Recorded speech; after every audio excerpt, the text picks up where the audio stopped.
વાલદાસનગરમાં સિદ્ધેશ્વર મહાદેવના મંદિરે ગણપતિનું આયોજન કરવામાં આવ્યું। કચ્છ સેવાની ટીમે લીધી મુલાકાત। જોઈ રમેશદાન ગઢવીની રિપોર્ટ। નમસ્કાર મિત્રો, કચ્છ સેવા ન્યૂઝ ચેનલમાં આપનું હાર્દિક સ્વાગત છે। આજે ગલીએ ગલીએ અને મોહલે મોહલે ગણપતિ મહારાજનું સ્થાપન થયું છે, ત્યારે વાલદાસનગર ખાતે સિદ્ધેશ્વર મહાદેવના સાનિધ્યમાં સિદ્ધેશ્વર યોગ મંડળ તરફથી પણ ગણપતિ મહોત્સવનો આયોજન કરવામાં આવ્યું હતું। તો આપણે એ આયોજન વિશે માહિતી પૂરી પાડે છે અહીંના પ્રમુખ શ્રી દીપેશ ગોસ્વામી। એમની પાસેથી સાંભળીશું અહીંયા શું શું આયોજન કરવામાં આવે છે અને આગળના દિવસોમાં શું શું આયોજન કરવાના છે। અમે અહીંયા આગળ 5 વર્ષથી છેલ્લા 5 વર્ષથી ગણેશ મહોત્સવનો કાર્યક્રમ કરીએ છીએ। જેટલા છોકરાઓ અત્યારે તમને દેખાય છે એ જ બહોળી સંખ્યામાં અહીંયા બધા ઉપસ્થિત રહી એકબીજાને સહાય કરી છેલ્લા 5 વર્ષથી આ લોકો સક્રિય છે આ કાર્યમાં। આ કાર્ય અહીંયા આગળ શરૂઆત આ છોકરાઓએ બધાએ ભેગા થઈ ને કરી છે। બધાની મહેનતથી, વડીલોના આશીર્વાદથી, ગ્રામજનોની મદદથી અમે આ કાર્યક્રમના 5 વર્ષ આ વર્ષ સહિત 5 વર્ષ પૂર્ણ કર્યા છે। અહીંયા રોજે રોજ સંગીતમય મહાઆરતી, દાંડિયા રાસ તેમજ ડાન્સના નાના મોટા પ્રોગ્રામ રાખીએ છીએ।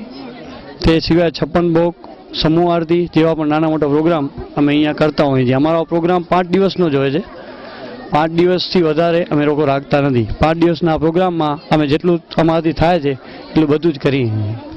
દીપેશભાઈ, આપ વાત કરી એમ 5 વર્ષથી આ ગણપતિ મહોત્સવ અહીં ઉજવવામાં આવે છે, ત્યારે આપ પ્રદૂષણ વિશે શું કહેશો? ગણપતિ બાપા કઈ રીતે પધરાવવા જોઈએ અને શું કરવું જોઈએ? પ્રદૂષણ બાબતે અમે તો આ વસ્તુને જેટલું બને એટલું ધ્યાનમાં રાખીએ છીએ।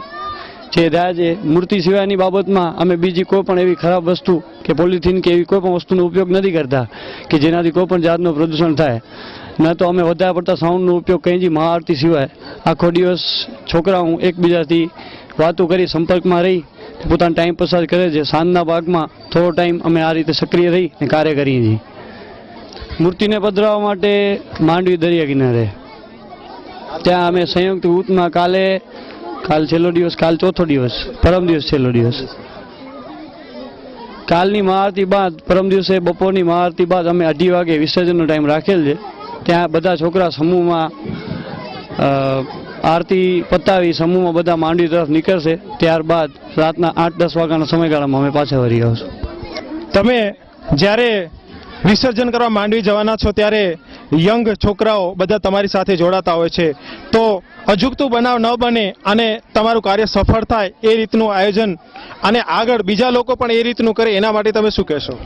અમે લોકો જ્યારે પણ માંડવી જાય છીએ ત્યારે સમૂહમાંથી જે 5-6 મોટા છોકરા હોય એ લોકો મૂર્તિ લઈને આગળ જાય છે એને હોડકામાં બેસાડી પછી ત્યારબાદ અમે કોઈ અંદર સમુદ્રમાં જતા નથી ને મોટા છોકરાઓ સિવાય નાના છોકરા કોઈ પણ ટ્રકની નીચે ઉતરતા જ નથી કે અમે સેફટીની પૂરી તકેદારી રાખી છીએ કે કોઈને કાંઈ પણ નુકસાન ન પહોંચે ને કોઈના ઘરવાળા આવીને આપણે અહીંયા ફરિયાદ ના કરે।